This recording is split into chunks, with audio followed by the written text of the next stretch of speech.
kas ar tevi notiek tajā mirklī. Jā, es to gribu darīt, bet tu vēl neesi sākusi to darīt. Tur ir šausmas pa vidu. Tās ir šausmas. Sirds mana sāpē, atšurp mana mīļā, ko es tev teikšu. Atšurp mana mīļā, ko es tev teikšu. Ko es daru? Mans mīļākais radio ir radios konto. Klā, mums ir tāda viena interesanta sadaļa raidierakstā. Mēs nodarbojamies ar kādu citu mākslu vai kādu hobiju, kas nav saistīts ar mūsu nodarbošanos. Bet es te pavisam nesen iedomājos, ka es sen neko neesmu mācījies. Un tad viena no lietām, kuru es nekad neesmu darījis un ko es gribētu tā kā izdarīt, un kaut kā tas ir noticis, ka tas ir tieši šeit un tagad, tā ir gleznošana vai zīmēšana. Super. Pamēģināsim? Pamēģināsim, jo es arī to neesmu darījusi. Šito varbūt nevarēs rādīt nevienam, vai arī par dārgu naudu pārdot pēc tam. Obligāti.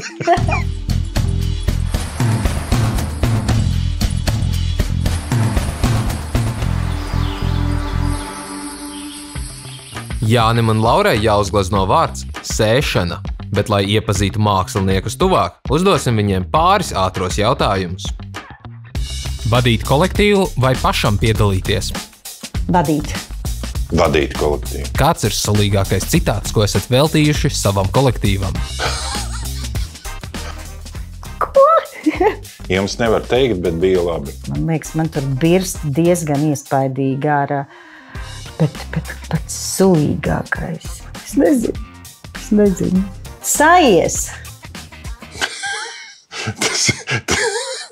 Zaļumballēs labāk dziedāt vai dejot? Dejot. Nevar tādus jautājumus uzdot. Jūs zinat, kad es nedejoju vispār zaļumballēs. Un dziedāt arī. Nē, tad dziedā. Ja pret rītu, tad dziedā. Pret rītu. O.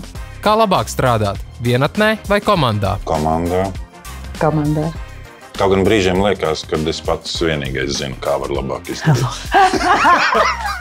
Loģiski, kurš vēl tev pateiks? Esiet sveicināti Līgo raidierakstu 2. sērijā Sēšana. Pirmā asociācija ar vārdu sēšana noteikti ir pavasara darbi, bet, manuprāt, sēt var arī jaunas domas, pārliecību, mīlestību un arī jaunas idejas. Tāpēc man ir liels prieks, ka šodien mana saruna biedrene būs ideju mākonis, dziedātāja, komponiste, diriģente, Jā. Mūžam dzirkstošā Laura Leontjeva. Sveika, Laura! Čau, Jāni! Prieks tev redzēt! Milzīgs prieks šeit būt! Man liekas, ka mēs klātienē sen neesam runājušies. Mums ir tās telefona sarunas bijušas. Garās telefonas. Šodien, braucot no Valmieras uz šo sarunu, pa ceļam redzēju dzērves atlidojušas, ķīvītes izplatušas spārnus, kāši, putnu kāši atgriežas. Tas nozīmē, ka drīz ir pavasaris un tūlīt ir sēšana. Ko sēsi tu savā pavasarī? Man liekas, es iesēšu izturību savā pavasarī. Es esmu tā izdomājis, ka man īpaši ir tādas sēkliņas, kuras ir tieši marts ir sācies martā jāiesēj. Un tad ir milzīga izturība sagaidīt sauli tā plaukstoši un vēl ar enerģiju. Nevis, pēc tās garās ziemas, pēc tā rudentiņa, kaut gan šogad tas viss tāds aptuvens, spēka paliek mazāk, tāpēc es iesēšu to izturību, lai forši mēs tiekam līdz jūnijam. Tu esi šajā gadā apņēmusies tādu vienu neprātīgu lietu, es iesāku darīt, un tā zināmā mērā arī ir tāda iesēšana, iešana uz kādu mērķi, vai uz augšanu, vai uz plaukšanu, vai uz ziedēšanu, vai tu vari padalīties, ko diriģente Laura Leontjeva, kora diriģente, pašreiz dara? Es tagad atļaujos piepildīt kādu ļoti apslēptu un dziļi noglabātu sapni. Es atkal studēju. Es tā pagriežos diezgan pamatīgi. Es studēju simfoniskā orķestra diriģēšanu gan Tallinas mūzikas akadēmijā, maģistrantūrā, gan mūsu Jāzepa Vītola Latvijas mūzikas akadēmijā bakalaura. Tātad kopā es daru bakalaura maģistru simfoniskā orķestra diriģēšanu dotajā brīdī. Sieviete pie simfoniskā orķestra. Jā. Lai šo tā kā iesāktu, droši vien bija kaut kāds impulss vajadzīgs. Kaut kāds mirklis, kas tev ļāva saprast, ka tu to vēlies patiešām. Impulss noteikti vajadzīgs vispār bez impulsa, un kā es to saucu, mudinājums, jeb vilkme. Bez tā nekas nenotiek, tur notiek kaut kāds tagad. Un patiesībā var briest ilgi, bet ir tas viens brīdis, kad tu saproti tieši tagad. Un manā gadījumā, jā, tā sēkla bija ļoti, ļoti sena, bet tieši šajā gadā, kaut kā, tātad iepriekšējā gadā, jau jārunā, es vienkārši biju gana drosmīga sev atzīt to, ko es vēlos. Es sāku domāt par to, ka tas varbūt skan tā jocīgi, bet ka man jau sāk kļūt nedaudz garlaicīgi darīt visu laiku pilnīgi jaunas lietas. Tātad garlaicīgi darīt jaunas lietas, jā. Jo es jau un atkal pāriet uz citām jaunām lietām. Tieši tā, jo konkrēti šajā žanrā, ar ko es nodarbojos ikdienā līdz šim, es sapratu to, ka tur ir visādas robežas, jo man patīk šī robežu kaut kāda taustīšana, ko var izdarīt, kas sanāk, kas varbūt netik labi sanāk vai kaut kā tā.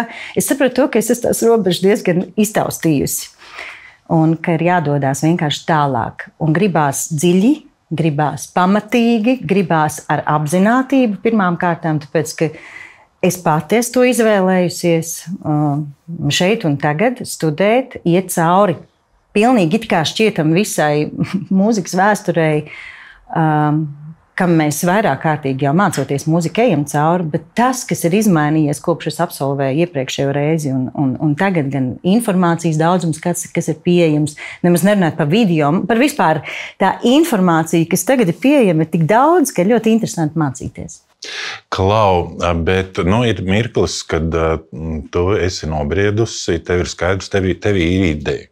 Bet šī ideja, pirms tu sāc viņu realizēt, tur jau pa vidu kaut kas ir vēl pirms parādās tie mēģinājumi, vai pieņemsim kādu konkrētu darbību, vai pirms tā dīkšana sākās, pirms tā augšana. Kas ar tevi notiek tajā mirklī? Jā, es to gribu darīt, bet tu vēl neesi sākusi to darīt. Tur ir šausmas pa vidu. Tās ir šausmas. Tur ir jebkādu procesu uzsākot, tad ienāk prātā, un tad lielais ir tas jautājums, bet kā? Kā tieši to izdarīt? Vai es vispār to varu izdarīt? Kā man to vajag? Respektīvi, tur ir mokas līdz mirklim, kad tiek, jā, tagad es to darīšu, es pieņemu lēmumu, un tajā mirklī, kad ir pieņemts lēmums, tad nav variantu. Tad ir tikai uz priekšu. Tās jaunās idejas, tas ir priekš sevis, priekš taviem dziedātājiem, vai priekš skatītājiem, vai priekš visiem kopā. Kāpēc ir vajadzīgas jaunas idejas?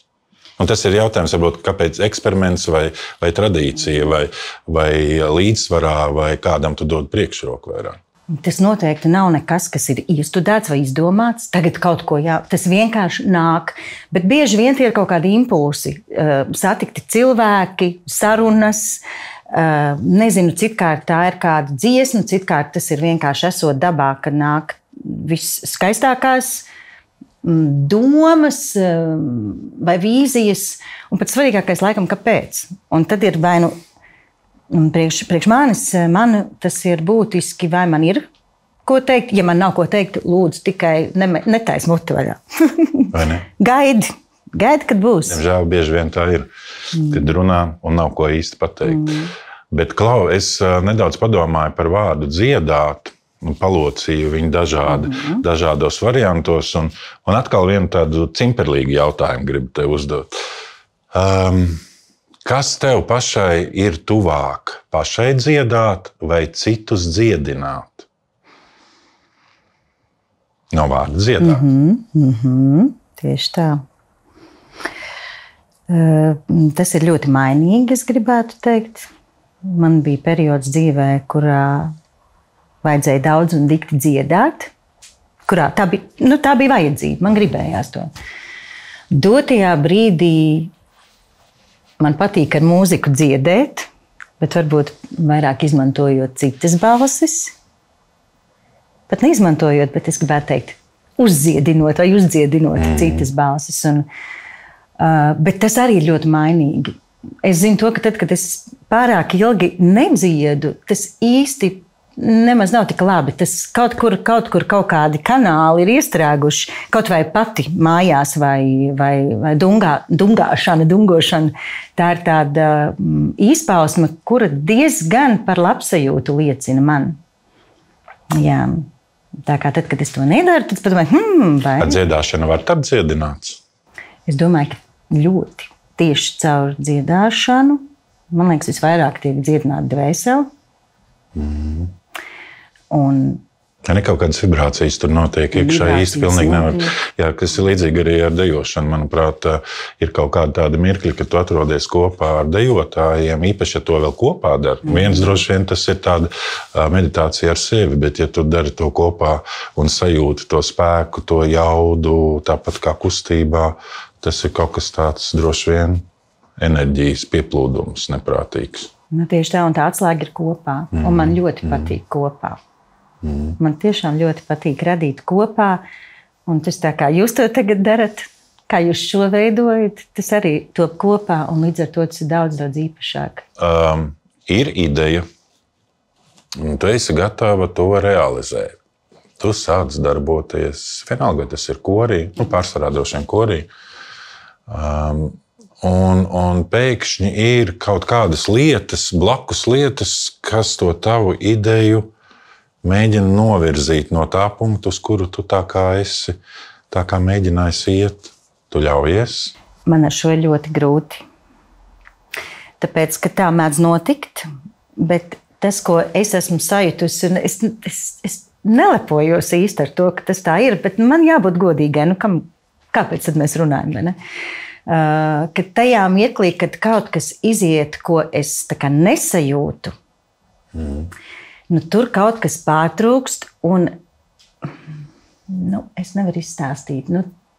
Īsti labi es tā nejūtos. Bet tad varbūt, ka tie faktori, kas tev vienalga kādu, vai tie būtu cilvēku, vai pēkšņi apstākļi, varbūt arī finanšu faktori, varbūt, ka tas ceļš, uz kuru tev bīda, ir tomēr tanī mirklī tas īstais. Un tas rezultāts top vēl labāks nekā ir iecerēts. Ir bijuši šādi gadījumi, bet tad tie ir faktori, kas nav īsti saistīti ar ideju. Tie ir vairāk tādi, kā to ideju sasniegt. Tie gan ļoti mainās, un ir tīpaši pandēmijas laikā tā elastība, kas bija jāpiedzīvo bez variantiem. Tu vienkārši ļaujies plūsti un kaut kā mēģini kaut ko darīt. Tas ir savādāk. Tāpat arī finanšu faktori, un tad ir interese, kā tieši to atrisināt, lai izspruktu cauri. Un tas, kas gan ir fakts, ka jo mazāk tā nauda ir, bet tomēr kaut kāda ir, jo radošāks mēs katrs kļūstam. Bet tas ir viens. Bet tad, kad notiek tādi apstākļi, kaut kas īsti līdz galam nepatīk, bet īsti tu saproti, ka tu nevari, tas jau ir pārāk aizgājis, īsti tu nevari to šajā brīdī apturēt. Šādi mirkļi man nepatīk, bet gadās. Nebieži, bet gadās. Tu pieminēji pandēmiju, un mēs ar tevi veidojām vienu kopīgu projektu pandēmijas laikā, ja tu atceries. Jā, Meža māte. Jā. Un man liekas, ka ja kāda nozare varbūt ir ieguvējis no pandēmijas laikiem, tas ir ierēdniecība, sanāksmes un viss cits pārējais, kur tu vari tiešsaistēs tā kā ļoti brīvi strādāt no jebkura pasaules nostūra, pat tad dziedāšanā un dejošanā, man liekas, tā ir neiespējamā misija. Jā. Un šis te projekts bija dziedāt katram vienam un kopā veidot kori. Kur tu to izdomāji? Tas vienkārši es pat nevaru kaut kā likās tajā brīdī, kad tas varētu feini savienot īpaši latviešus, kas nedzīvo Latvijā, un mums ir daudz draugi, gan kopēji, un likās, ka tieši tā ir jādara. Tas bija pilnīgi skaidrs, un tad To, ka tas būs varbūt nedaudz vairāk pastāsti nedaudz vairāk par pašu projektu, lai arī pārējie saprot, par ko mēs divi tā runājam. Atnāca doma, ka ir Kristupam Krievkam jāuzraksta dziesma, kuru mēs pandēmijas laikā gan animas koristi, gan arī aizrakstot uz dažādiem. Austrālija, Amerika, Anglija. Jā, un Eiropa. Tāpat ļoti plaša bija šī atsaucība no koristiem, kas katrs individuāli. Tātad svarīgi ir, ka šeit ir doti arī mums šajā gadījumā izsūtot nošu materiālu, ierakstu, video failu ar kustību. Tātad šeit nav runa par kolektīvu, ir runa par individualitāti, par katru vienu dziedātāju. Un tie, kas vēlējās, tie ņēma dalību, un beigās mēs bijām plašs bariņš. Sanāca skaista dziesma, ieraksts priekš tiem apstākļiem arī, bet es uzsveru priekš tiem apstākļiem. Kā to vispār tu vienkārši tur izmisīgi bīdi kopā ļoti, ļoti daudz šos te telefonā ierakstītos celiņus. Kvalitāte ir kāda ir, bet ir jāsaprot, ka citkārt būtiskāk ir darīt. Nevis būt katram, ja tas laiks bija tāds, kad katrs dzīvoja tajās savās 4 sienās, un tā bija, man liekas, arī tāda iespēja vienam otru ieraudzīt un kaut ko atkal jaunu darīt, jo jaunu darīt bija ļoti grūti. Tieši tā. Un es ļoti spilgti atceros, ka es tev zvanīju, saku, tāda doma ir, protams, kāpēc saku, protams, tāpēc, ka man liekas, ka mēs, tad, kad mēs viens otram zvanam, mēs principā sakam jā. Es neesmu pieredzējis citādāk. Un tu saki jā, un tad sākās joki, tāpēc, ka tad, kad katrs pilnīgi savāda, arī tad, ja ir video, es atceros, cik reizes es tev sūtīju, izmēģinot, vai man sanāk. Ja tur bija tas stāstiņš par rokas ir ģērbtas cimdos, un tad sedza dažādā veidā seju un paralēli dziedāju, un lai pareizais leņķis un galvas pagriešana un viss pārējais. Es atceros, kā es pie sava datora pats mēģināju, kamēr es dabūju to īsto, diezgan smieklīgi, droši vien, ja kāds no malas redzētu, kā tas vispār top. Jā, un tad to salikt kopā arī bija ļoti izaicinoši, bet ir, un bija feini un jauna pieredze, un tas ir forši. Jā, ja tu uzzīmēs baigi skaisti, es tev nerunāšu. Es nezinu, kas ir sējējs man būs. Man ir vienkārši jau tā sēsta, tā ir sasēts. Kas ir prioritāte? Oriģinalitāte vai skatītāju un klausītāju gaidas? Oriģinalitāte. Prioritāte, oriģinalitāte vai gaidas? Oriģinalitāte. Klausies, izklausās, kad es visu laiku atkārtoju to, ko tu saki. Pagaidiet, tu saki pirmais. Oriģinalitāte. Kad var sajust kolektīva lielāko spēku? Tad, kad ir slikti. Tad, kad ir kaut kāds liels ČP. Nē, taisnība jau, Laura, ir. Tur jau ir tā, zini, kā caur uguni un ūdeni var saprast to cilvēku. Ātrais jautājums šis bija, nedrīkst izpildīt. Tad, kad ir ziepes beigās, arī kaut kādos sirsnības mirkļos arī var. Tādos patiesos kaut kādos mirkļos. Kāda dziesma nāk prātā tieši šajā brīdī? Tad, kad man liek dziedāt, tad es dziedu tikai vienu dziesmu vispirms. Es gulu, sāk sirds mana sāpēt, šurp mana mīļā, ko es tev teikšu, nāc šurp mana mīļā, ko es tev teikšu. Bēda, bēda, kas par bēdu, es par bēdu nebēdāju. Bēda, bēda, kas par bēdu, es par bēdu nebēdāju.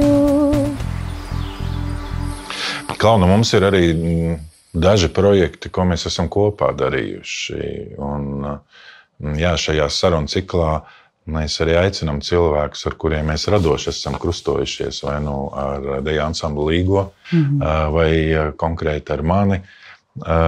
Es mēģināju saskaitīt, un nesanāk daži. Ir 6. 6. Mums ir 6. Jā. Un man liekas, ka mēs to pašu pirmo mēs personīgi klātienē īsti nebijām pazīstami, jo pirmais kopējais projekts bija telefonisks vaicājums, vai drīkst izmantot mūziku ļauj Ievām noziedēt. Tas bija pirms tam? Jā, tas bija vēl pirms tam, pirms Sirdsbalss un... Jā. Un dziesma saucās Pūgotāļi. Pūgotāļi. Un pirmo reizi uz tavas mūzikas droši vien tika veidot horeogrāfija. Vai tā ir taisnība? Viennozīmīgi pirmo reizi. Sajūtas, ka tu ieraudzīji? Vai? Nu, vispār tās... Es nezinu. Tās sajūtas vispār ir debesšķīgas. Tāpēc, ka viens ir tad, kad tu radi kaut ko vienu, bet tad, kad tas nonāk otra mākslinieka rokās, tad tas vispār atkal pavēr kaut ko pilnīgi citu, un tu pat tādā pārsteigumā. Jo tas, zināmā mērā, man liekas, ir arī pārsteigums, kā cits sadzird tavu mūziku.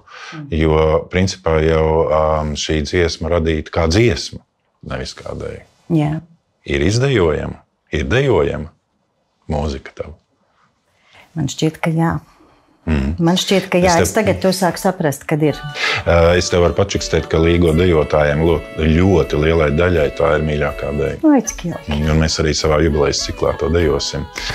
Tad ir tāds, droši vien tas pirmais iespējas, kur jūs to redzējāt, bija Latvian Voices dziedāja Kurzemes deju svētkos, un apkārt jums dejoja visi Kurzemes dejotāji. Un es turklāt nebiju, tāpēc, ka es biju ar milzu punci, un man bija aizvietotāja. Tāpēc arī, jā, Jāni, tas bija tas periods, kurā es biju tā kā bišķiņ dekrētā atvaļinājumā no dziedāšanas, un es tur nebiju klātesoša. Un tad es tikai saņēmu no meitenēm atsauksmes, cik tas bija maģiski. Bet es tur nebiju. Jā, tāpēc es arī bišķiņu šo faktu, man viņš ir... Un tad ir 2023. gads. Jā. Laura sēž Daugavas stadionā. Jā. Un ko redz? Ļauj Ievām noziedēt. Jā, tas vispār bija mans svētku tāds... Nezinu, tas bija vispār tā, ka aizpūš pa gaisu, un tas ir tik skaisti to redzēt. Un tas vispār bija tik īpaši. Un man šķiet, tas tā ļaušanās, ka tu nekad nezini, kas notiksies, kur kas aizvedīs un kāpēc. Un citkārt nav svarīgi, kāpēc, bet galvenais, kur tas viss iet. Un tas bija tik burvīgi un emocionāli priekš manis. Es biju mirkumā, asarās. Tā. Klau, bet īstenībā tāda klātienes pazīšanās mums ir jāpateicās droši vien cilvēkam, kas vispār ir ārprātīgi 1000 kilometru tālu prom no Latvijas. Tā ir Lāra Eva, Austrālijai un Austrālijas kultūras dienas un mūsu kopīgi veidotā programma Sirdsbalss. Jo viņa mūs saveda un pateica, kur mums ir jābūt, jāsatiekās, un tā mēs viens otru ieraudzījām. Un tikai tā mēs ieraudzījām, bet tu atceries? Nē. Šo lūk, es atceros. Tātad, tu man zvani. Man zvana svešs numurs. Un ko es daru? Mans mīļākais radio ir radios konto. Tā iesākās. Un tad tu sāki tieši šādi pats smieties. Un es redzu, šeit Jānis Purvīts. Tāda bija mūsu pirmā, otrā acīm redzot, jo tā pirmā tad man ir palikusi tāda, bet mūsu tāda otrā saruna bija šāda. Jā, un tā vieta, kur mēs tikāmies, bija Doma laukumā. Vai tu vari pateikt to teikumu, ko tu atceries no tās reizes? Un cik zīmīgi bija tā reize? Tas vispār, mums tā Austrālija bija maģiska satikšanās un tas ceļš uz arī. Un es gāju pa Doma laukumu, man ir mazs bebis, ir diezgan tāds, pavisam viņš bija maziņš, jā, tad daži mēnesīši.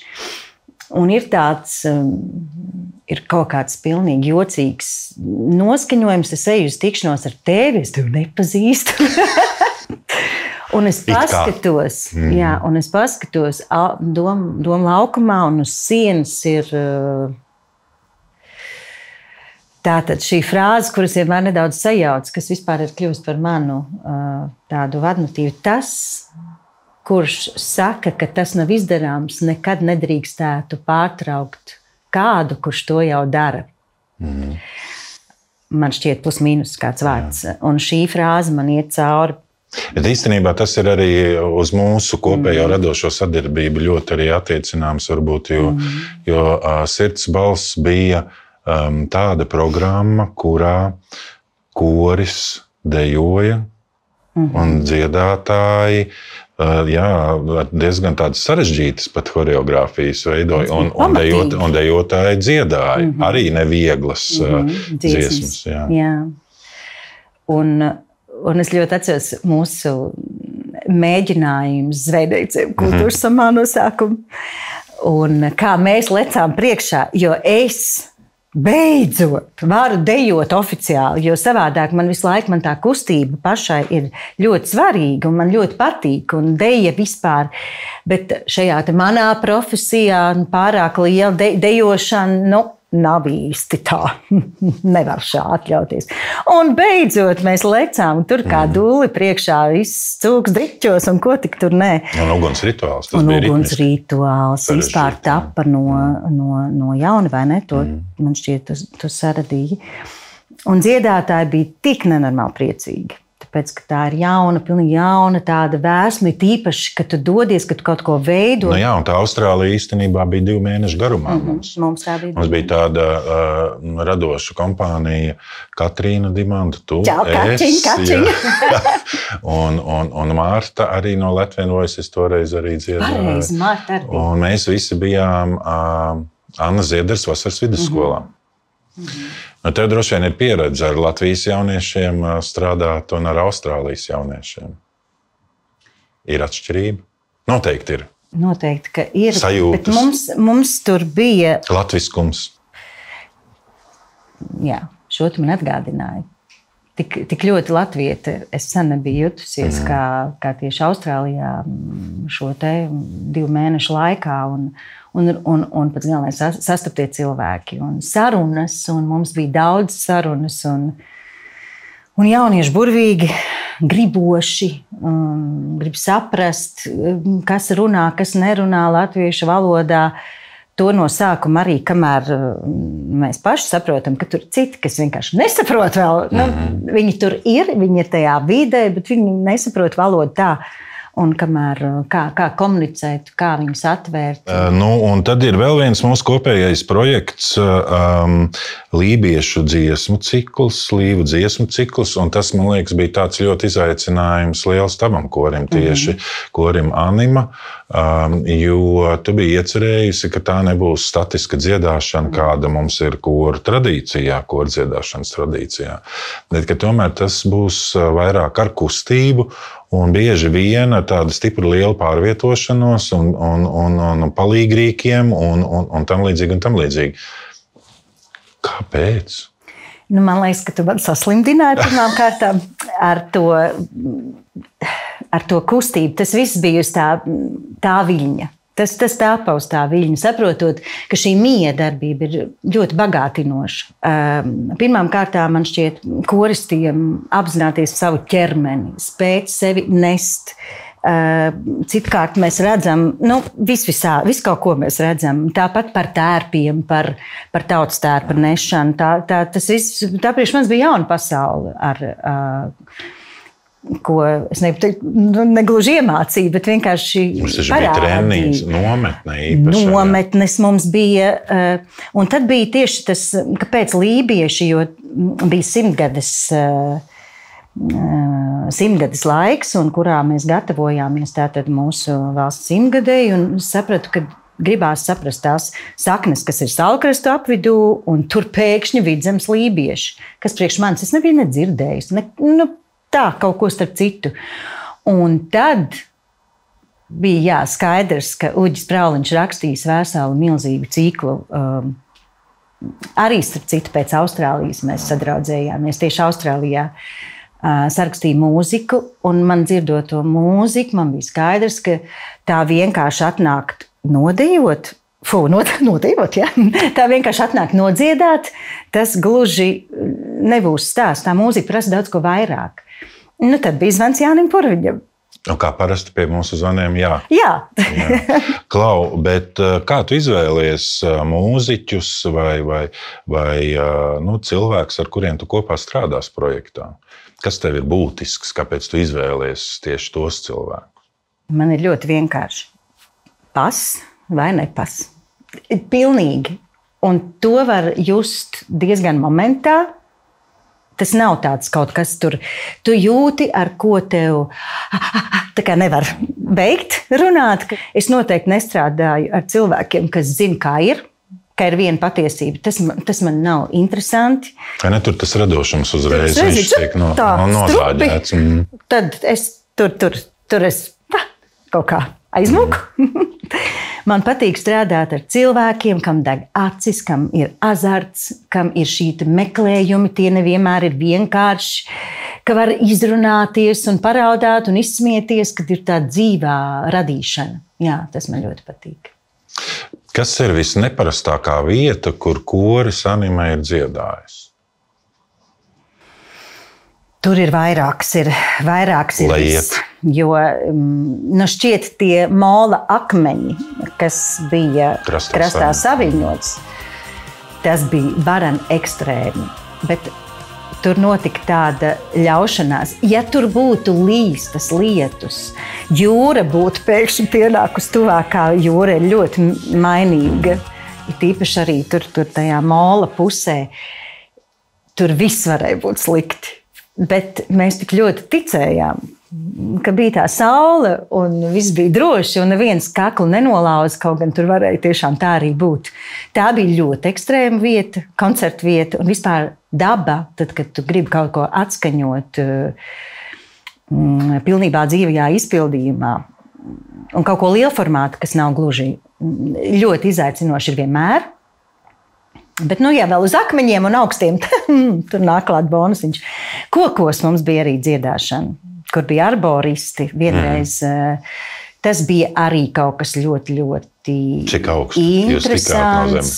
Tur bija, nepateikšu. 2-3 metri. 2-3. Tāds, kārtīgi, tur sirsnīgs ietrīcējās tiem. Kas tur bija augstāk. Jā, šī viennozīmīgi arī ir viena no tādām kaislīgākajām koncertu vietām. Vai jums ir kādi jautājumi otram māksliniekam?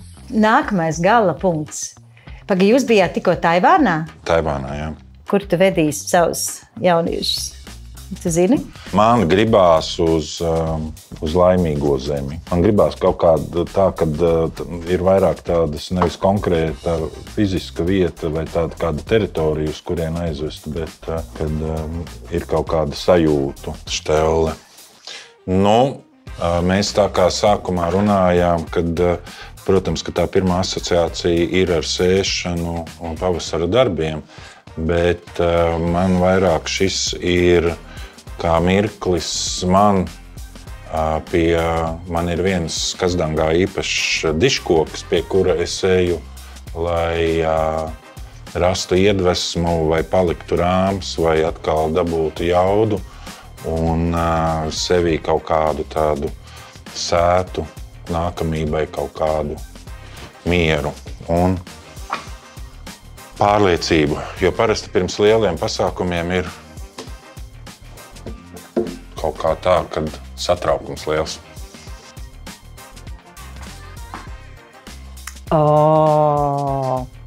Burvīgi. Te ir sēšana. Kā es to sajūtu intuitīvi caur krāsām. Bet ir kaut kas ļoti skaidrs un konkrēts. Un tā ir saule, lai kaut kas augtu no tām sēklām bez saules neiztikt. Un tur iekšā saule glabā līgo, jo saules mūžu līgo. skaistumam. Paldies. Un kā tas izskatās? Nu, un tagad skat. Jēziņā. Tāds līgo.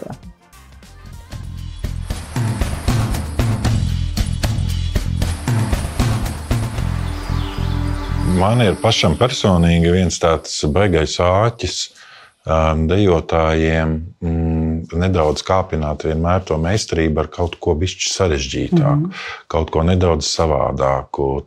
Taktsmēri, jauktie dejā vai nesaskaitāma mūzika, ja?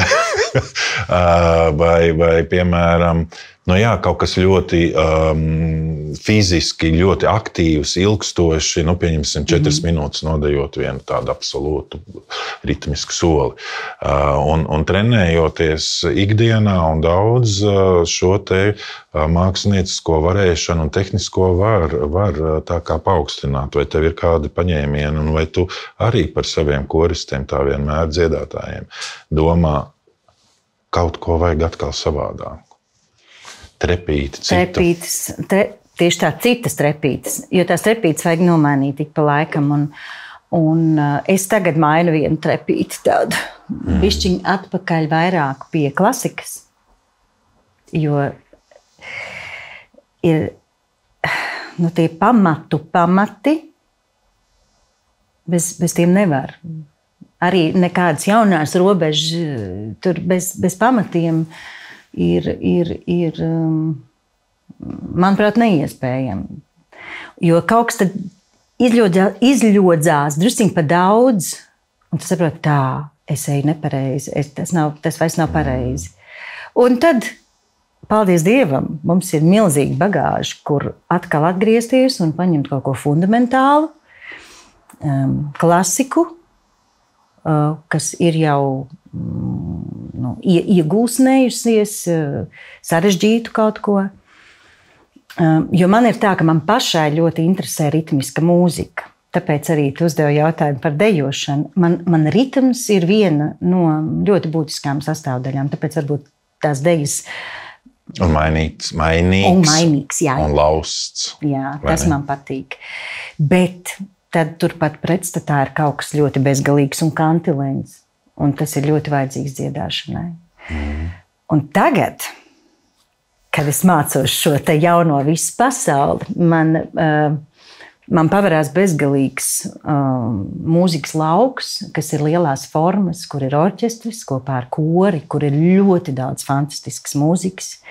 Sākšu jau vasarā šīs pasaules apvienot. Jā. Tā kā trepīts, citas? 3 dziesmas, ja vajadzētu salīdzināt, kurai tu dotu priekšroku.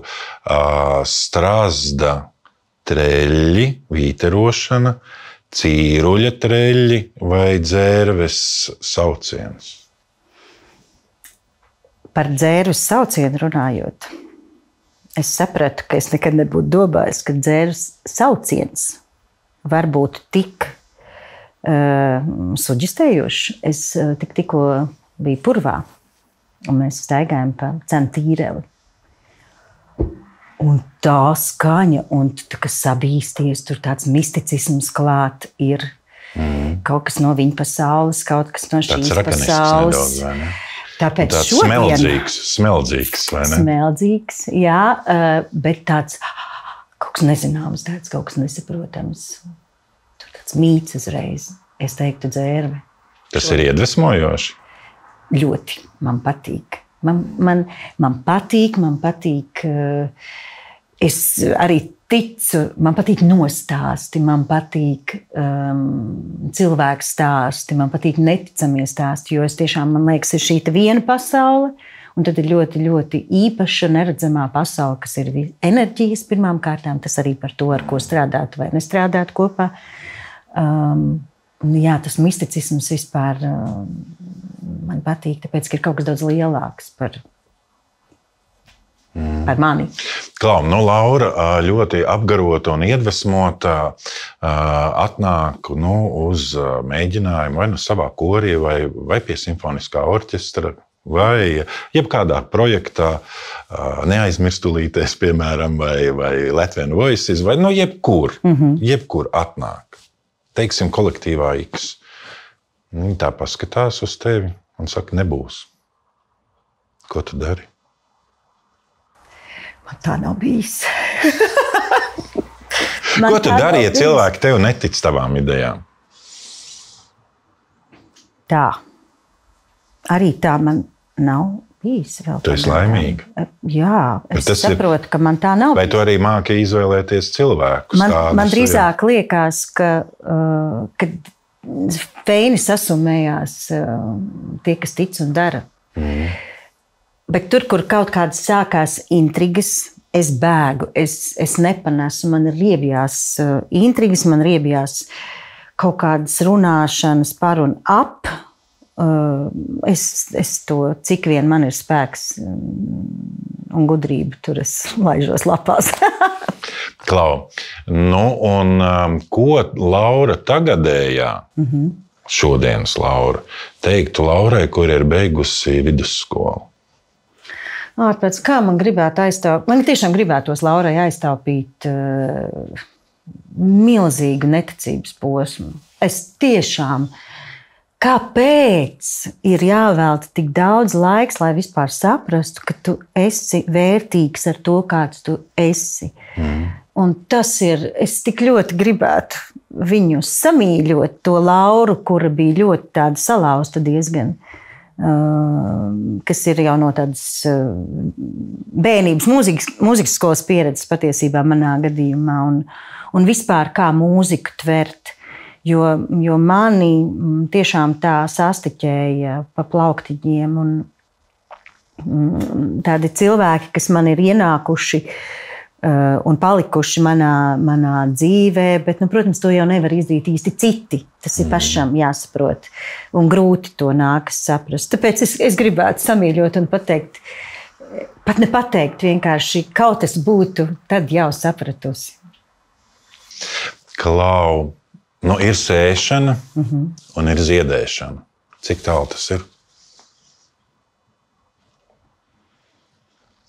Kā kur reizes. Man šķiet, ka kā kur reizi mēs nekad nezinām īsti pirms sējam, vai uzplauks, uzdigs, vai ziedēs. Man šķiet, ka katru reizi ir drusciņ tā pirmreizība, tas nezināmais. Mēs nekad nezinām, kad kaut kas caur mums ir nācis, vai tas piedzīvos to ziedēšanu. Un vai tas vispār kādam būs vajadzīgs. Un tā katru reizi man šķiet ir tāda, tu sāc ar pazemību no tās sēkliņas, jā. Bet ar pazemību tas ir būtiski.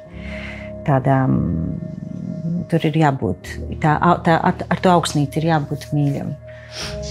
Klau, Laura, liels paldies tev par šodienas sarunu.